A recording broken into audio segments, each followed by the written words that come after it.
Defense Secretary Gilberto Teodoro Jr. hinimok ang China na idaan sa arbitration ng pag-aayos ng gusot sa West Philippine Sea. Ito'y sa harap ng muling pambobomba ng water cannon ng mga barko ng China sa resupply boat ng Pilipinas nitong Sabado. Si Patrick De Jesus sa detalye.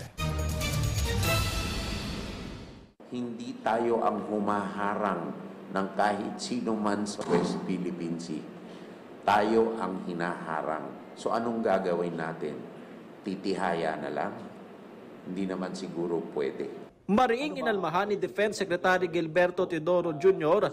ang tila umano'y pananakot ng China. Kasunod na rin ito ng panibago na namang pambobomba ng water cannon ng mga barko ng China Coast Guard at napuruhan ang narentahang resupply vessel ng AFP habang nagsasagawa ng rotation and reprovision o remission sa Ayungin Shoal noong Sabado para sa mga sundalong nakaistasyon sa BRP Sierra Madre. Sabi ni Teodoro, kinagampanan lamang ng Pilipinas ang ating karapatan sa ating teritoryo.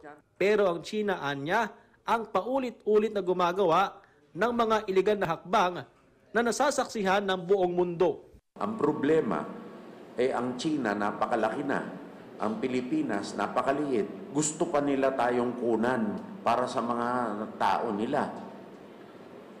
So, hindi pwede yun. Ang Pilipinas at ang kanyang karagatan at kanyang karapatan sa ilalim ng international law ay para sa kapakanan ng Pilipino at kung sino man ang gusto nating isama dyan, walang pakialaman China na magsabi na sila lang ang pwede.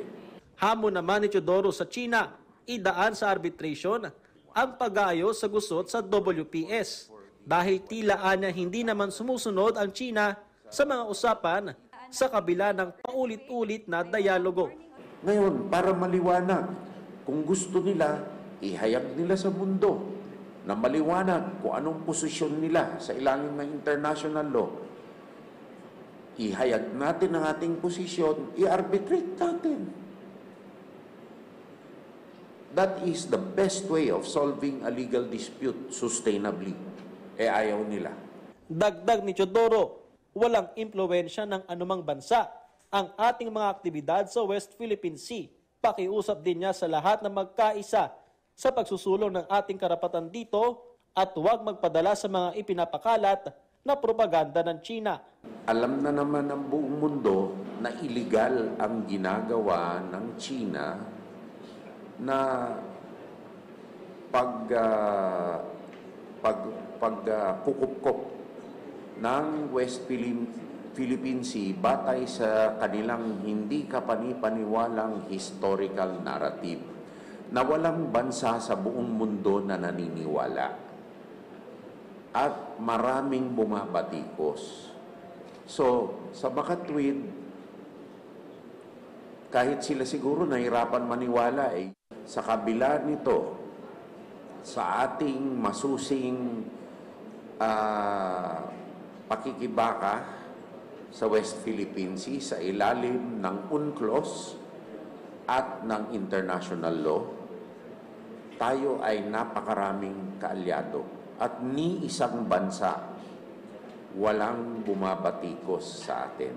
Ipinatawag ng Department of Foreign Affairs ang kinatawan ng Embahada ng China upang maihayag ng Pilipinas ang mariing pagkondena sa agresibong aksyon ng mga barko ng China Coast Guard at Chinese Maritime Militia. Ipinag-utos din sa Embahada ng Pilipinas sa Beijing na ihain ang kaparehong reklamo sa Chinese Ministry of Foreign Affairs.